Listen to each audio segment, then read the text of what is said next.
Hi guys, welcome to Cricket Chat with Venkatesh. India England మధ్య second test match రేపటి నుంచి మన విశాఖపట్నంలో జరగబోతుంది.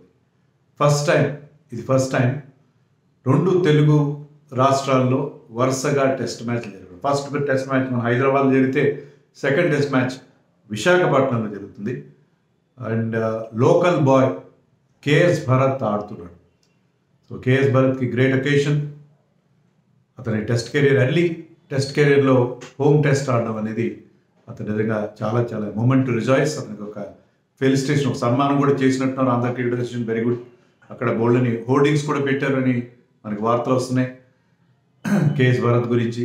సో లోకల్ బాయ్ని వాళ్ళు ఘనంగా సత్కరిస్తున్నారు. అలాగే there is another local boy from the mother side, Rohit Sharma. Why not Rohit Sharma కూడా చాలా ఫాండ్ మెమరీస్ ఉంటాయి. ఎందుకంటే తల్లి వైపు నుంచి అతను కూడా అది హోమ్ సిటీ, ప్లస్ అక్కడ అతనికి బ్రహ్మాండ రికార్డు. ఆడిన ఒకే ఒక టెస్ట్ మ్యాచ్లో ఈ స్కోర్ 300 రన్స్ రెండు ఇన్నింగ్స్లో కలిపి. ఫస్ట్ ఇన్నింగ్స్లో 170 చేశాడు, సెకండ్ ఇన్నింగ్స్లో 127 అంతా చేశాడు. సో రెండు ఇన్నింగ్స్లో కలిపి మోర్ దెన్ 300 రన్స్ ఈ score. Batting as an opener for the first time అతనికి టెస్ట్ మ్యాచ్లో ఓపెనర్గా ఆడే అవకాశం వచ్చింది. దాన్ని రెండు చేతులతో అందిపించుకున్నాడు. అప్పటి నుంచి వెనుదూరికి చేసింది ఏమీ లేదు. So Rohit Sharma, captain of India, he will having a very positive vibes along with the local boy మన KS Bharat. KS Bharat has done very well in the first test match, both with bat and those big gloves. So మంచి outing అతనికి చూసాం మనం హైదరాబాద్లో. అలాగే అదే confidence ఇక్కడ మరింత బాగా పర్ఫామ్ చేసేలా చేస్తుంది తన హోమ్ గ్రౌండ్లో, తనకు అలవాటైన గ్రౌండ్లో కేఎస్ భరత్కి.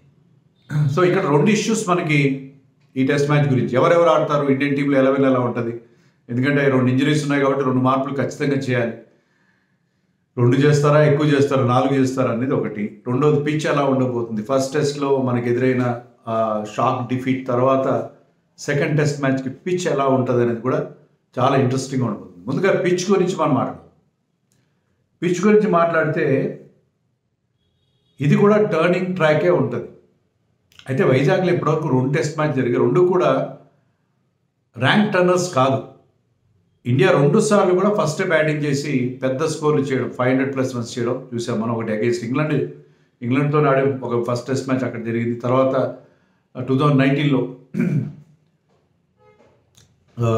2018 అంటే 19 సౌత్ ఆఫ్రికాతో 2 సార్లు కూడా ఇండియా టాస్ గెలిచి ముందుగా 500 రన్స్ బోర్డు మీద పెట్టడంతో ఇంగ్లాండ్ మీద అయితే ఆడిన టెస్ట్లో అయితే exactly 200 runs first innings lead వచ్చింది.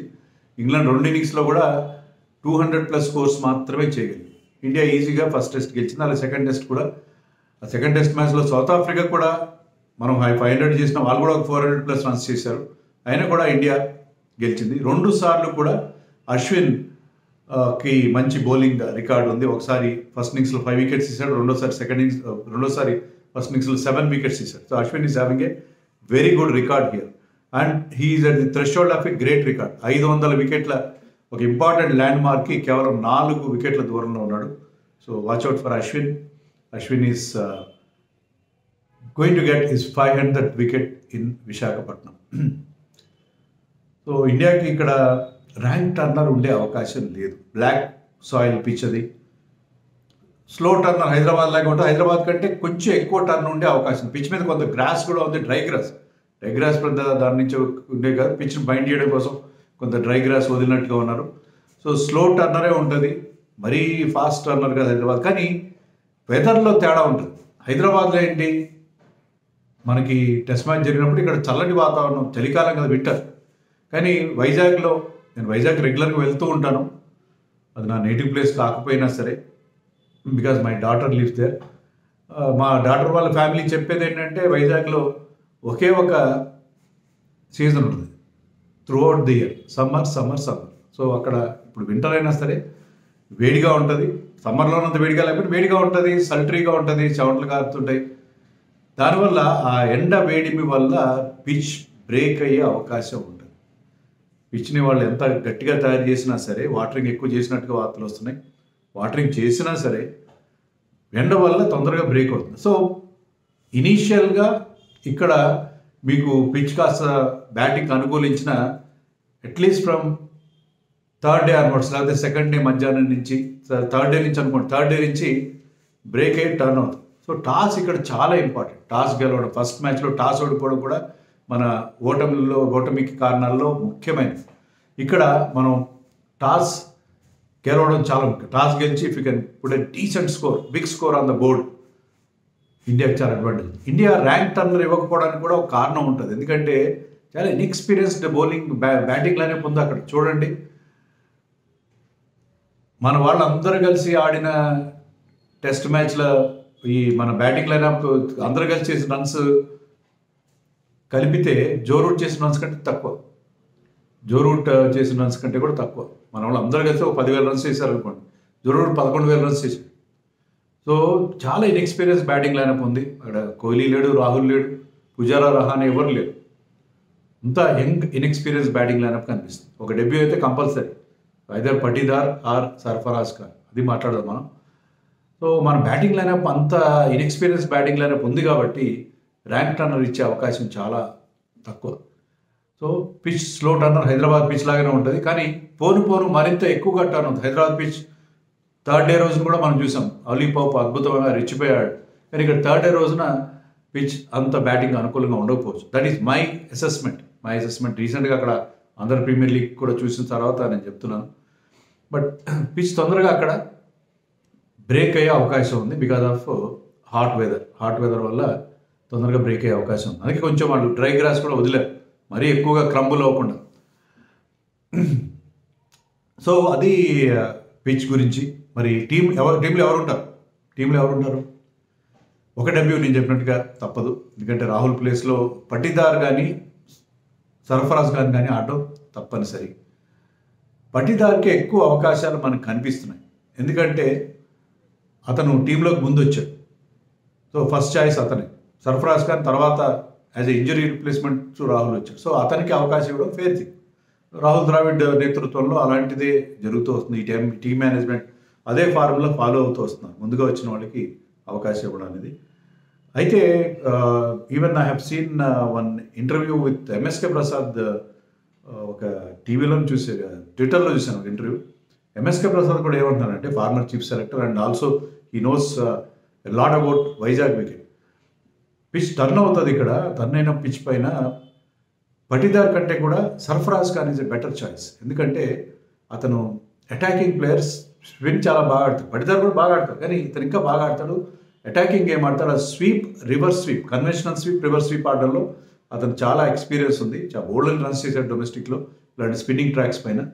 So Sarfaraz is right choice అని చెప్పి అంటున్నారు MSK Prasad. But he is not in charge కదా ఇప్పుడు select. Ajit Agarkar also is there in Vizag. So వీళ్ళు బహుశా ఇతనికి అవకాశం ఇవ్వచ్చు, పటీదార్కి అవకాశం ఇవ్వచ్చు మనకి అర్థమవుతుంది. ఇద్దరు ఆడే అవకాశం కూడా ఉంటుంది. ఇన్ కేస్ టీం కనుక 4 బౌలర్స్ సరిపోతారు మనకి. సిరాజ్ 11 ఓవర్లు వేసాడు లాస్ట్ మ్యాచ్లో. అతను ఎందుకు టీంలో అతను అవసరం ఉండకపోవచ్చు టర్నింగ్ ట్రాక్ పైన అనుకుంటే మనకి ఇద్దరు ఆడే అవకాశం కూడా ఉంది. కానీ ఇద్దరు ఆడే బదులు why don't you have Washington Sundar is a left hander and a allrounder. అతన్ని ఎందుకు ఆడించకూడదు? అతని బ్యాటింగ్ రికార్డ్ బాగుంది కదా. So in all probability Patidar మాత్రమే డెబ్యూ చేసే అవకాశాలు మనకు కనిపిస్తున్నాయి. శుభ్మన్ గిల్ని తీసేయాలని చెప్పి చాలామంది కామెంట్స్ పెడుతున్నారు.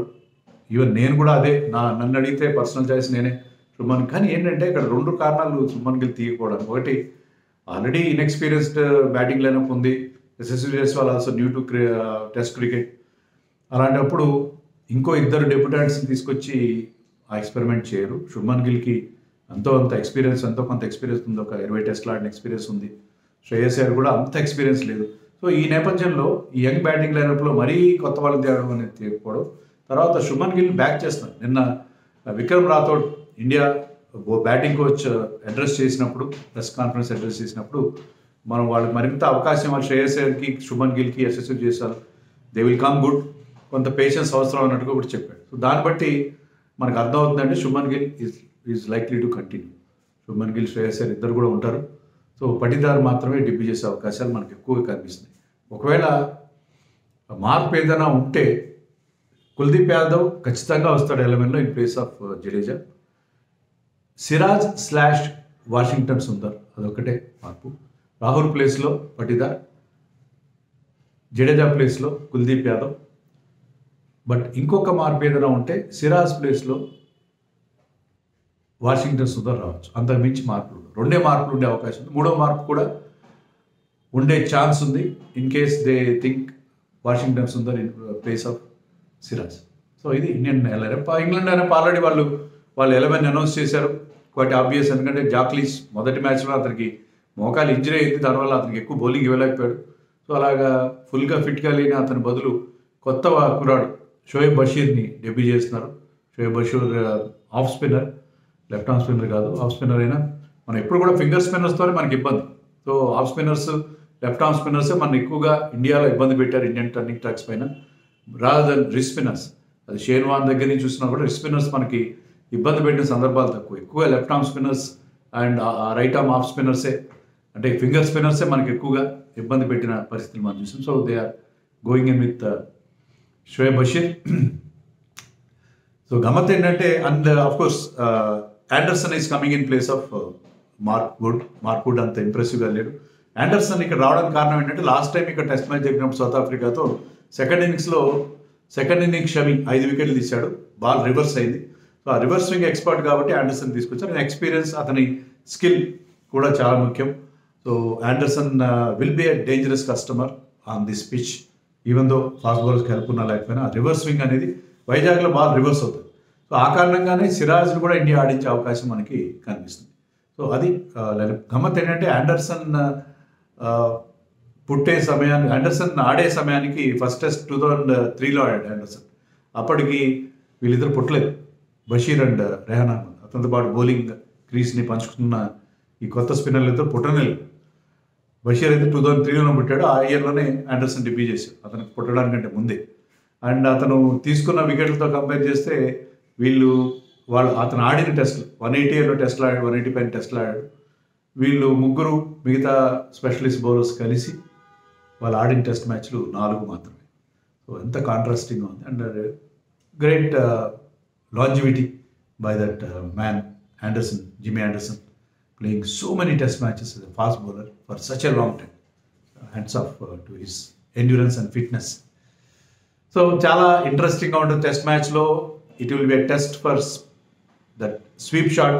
వాళ్ళ స్వీప్ షాట్ని ఆడడాన్ని మన వాళ్ళు ఎంతవరకు నిరోధించగలుగుతారు, ఎలాంటి స్ట్రాటజీతో వాళ్ళ స్వీప్ షాట్ ఆడడాన్ని మన వాళ్ళు అడ్డుకోగలుగుతారు అనేది చూడాలి. ముఖ్యంగా కుల్దీప్ ప్రెజెన్స్ అనేది ఆ స్వీప్ షాట్ని నిరోధించగలుగుతుందా, స్వీప్ షాట్ ఆడకుండా మనం ఏ స్ట్రాటజీతో వస్తారు అశ్విన్ అనుకో అనేది చాలా ఇంట్రెస్టింగ్ ఉంది. అలాగే మన వాళ్ళు స్వీప్ షాట్ విపరీతంగా ప్రాక్టీస్ చేసినట్టుగా కూడా వైజాగ్లో ప్రాక్టీస్ చేసిన 2 రోజులు కూడా ఆ స్వీప్ షాట్ వాళ్ళు ఎక్కువగా ఆడినట్టుగా మనకి వార్తలు వస్తున్నాయి. రివర్స్ స్వీప్స్ కూడా ఆడినట్టుగా ఉన్నాయి. రోహిత్ శర్మ రివర్స్ స్వీప్ ఆడుతున్న విజువల్స్ కూడా వచ్చినాయి మనకి. రోహిత్ శర్మ ఫస్ట్ టెస్ట్లో కూడా 1-2 రివర్స్ స్వీప్స్ అటెంప్ట్ చేశాడు, కానీ అంతగా ప్రాక్టీస్ ఉన్నట్టుగా లేదు. కానీ ఈసారి ప్రాక్టీస్ చేశాడు కాబట్టి మొన్న T20లో కూడా రివర్స్ స్వీప్స్ ఆడాడు. So expect Indians sweeping a lot in this test match compare to the first test match. So ఇక్కడ మన వాళ్ళు కూడా కొంత ప్రిపేర్ అయ్యారు. సో ఆలీ పోప్, బెన్ టగెట్ అనుకోని స్వీప్ చేయకుండా ఎంతవరకు ఆపుతారు, మన వాళ్ళు ఆ స్వీప్ షాట్ని ఎంతవరకు ఆ జమ్మి చెట్టు మీద అస్త్రాలు తీసినట్టు తీసుకొచ్చి ఆ స్వీప్ షాట్ని ఎంతవరకు మన వాళ్ళు ఎంప్లాయ్ చేస్తారని చాలా ఇంట్రెస్టింగ్ ఉంటుంది. సో ఎలాంటి స్ట్రాటజీతో కంబ్యాక్ అవుతుంది ఇండియా. మొదటి టెస్ట్ ఓడిపోయిన తర్వాత సెకండ్ టెస్ట్లో already 2 important players who did well in the first test లేకుండా వెళ్తున్నాం మనం. విరాట్ కోహ్లీ కూడా లేడు. విరాట్ కోహ్లీ మొత్తం సిరీస్ అంటే ఉండకపోవచ్చు అని చెప్పి కొన్ని వార్తలు వస్తున్నాయి. దెర్ ఇస్ ఓ కన్ఫర్మేషన్. సో ఈ నేపథ్యంలో ఇండియన్ టీమ్ మొరాల్ కొద్దిగా డౌన్గా ఉండే అవకాశం ఉంది. మరి ఏ విధంగా కంబ్యాక్ అవుతారు సెకండ్ టెస్ట్లో చాలా ఇంట్రెస్టింగ్ ఉంటుంది. Let us watch.